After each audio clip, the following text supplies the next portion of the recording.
Saya bawa 2 kisah dari Ihya tentang rojak dari Ghazali.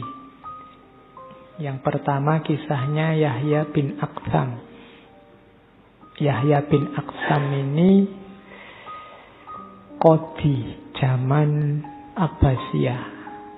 Beliau ini kepalanya qadhi, kalau bahasa Arabnya qadhil qudot.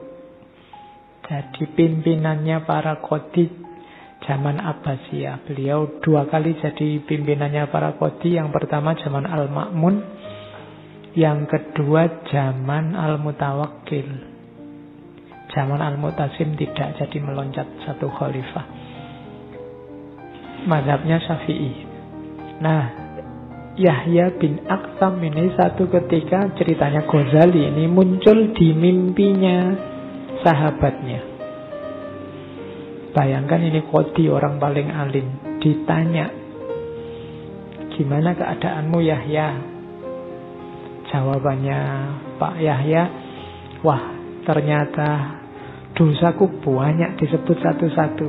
Padahal ini qadhi loh ya, pimpinannya para qadhi, dia gelisah dengan dosanya.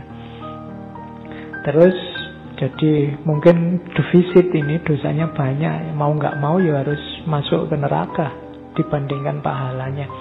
Tapi terus Yahya ini komplain pada Allah, loh bukankah ada riwayat bahwa engkau seperti dugaan hambamu, dan aku sejak aku hidup itu berprasangka baik, mesti aku ini dikasihi oleh Allah dan Allah tidak menghukumku.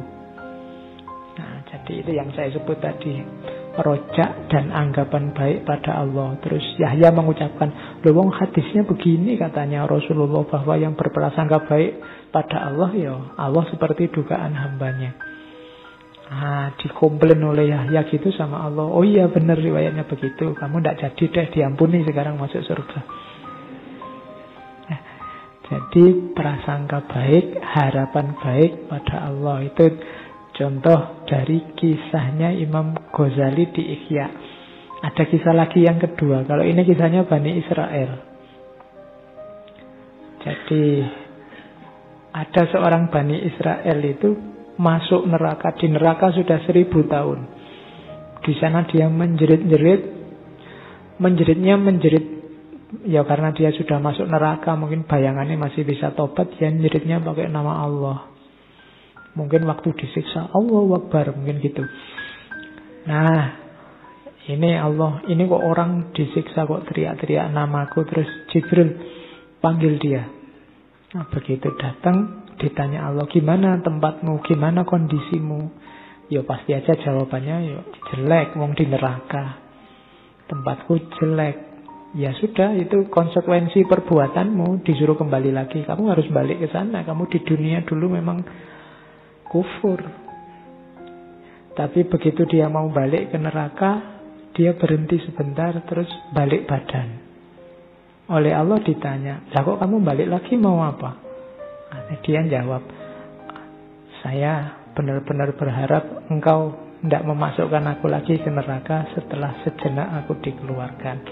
Jadi tadi waktu dipanggil oleh Jibril, ayo kamu dipanggil menghadap, itu wah seneng ini aku keluar dari neraka, jadi berharap bahwa Allah mengampuninya. Nah, karena dia punya harapan baik dan prasangka baik pada Allah, akhirnya ya sudah kalau gitu, benar kamu mengharapkan begitu. Iya, oh ya sudah kalau gitu masuk surga. Nah, ya besok kalau kamu di neraka pakai trik ini. Ya. Jadi wah, saya berprasangka baik loh dulu ya Allah, saya itu masuk surga, Engkau Maha Pengasih Penyayang. Apalin hadisnya besok nanti kamu kasih tahu. Ada riwayatnya, iya, oh berarti masuk surga. Oke, saya bawa satu cerita lagi. Kalau ini Imam Syafi'i, tentang rojak juga. Jadi Imam Syafi'i itu waktu beliau sakit menjelang ajalnya, ada seorang murid beliau datang, namanya Imam Muzani, Abu Ibrahim Ismail bin Yahya al-Muzani. Ini sahabat dekatnya Imam Syafi'i. Nanti yang menulis ringkasannya Al-Um. Makamnya Imam Muzani ini dekat dengan makamnya Imam Syafi'i nantinya. Nah, ini waktu Imam Syafi'i sakit menjelang ajal, Al-Muzani yang muridnya ini tanya, "Wahai Abu Abdillah, bagaimana kondisimu?"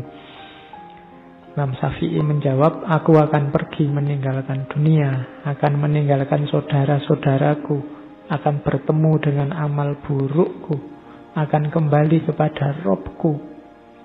Aku tidak tahu apakah ruhku akan ke surga hingga mengucapkan selamat padanya, atau ke neraka hingga aku mengucapkan duka cita padanya." Jadi orang selevel Imam Syafi'i yang sebegitu alimnya juga masih takut membayangkan nasibnya. Harusnya kita lebih takut lagi. Cuma kita punya daya tahan yang lebih dahsyat. Nah, setelah itu lahir puisi yang sangat terkenal dari Imam Syafi'i yang beliau ucapkan menjelang beliau meninggal sambil menangis. "Ketika mengeras hatiku dan menyempit jalanku, ku jadikan rojak sebagai titian menuju ampunanmu. Terasa begitu besar dosaku, namun saat ku timbang ia dengan ampunanmu, wahai Tuhanku, ternyata jauh lebih luas ampunanmu. Engkau yang selalu melimpahkan ampunan atas segala kesalahan. Engkau yang maha baik dan senantiasa memberikan ampunan."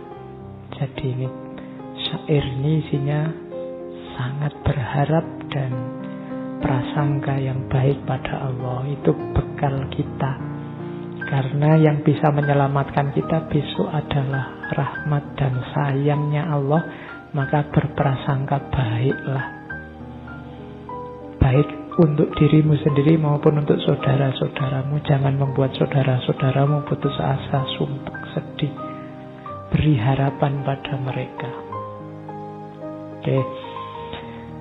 Oke, saya kira itu untuk harapan. Minggu depan kita lanjutkan pasangannya. Ya, sebenarnya harusnya dimulai dari khauf dulu baru rojak.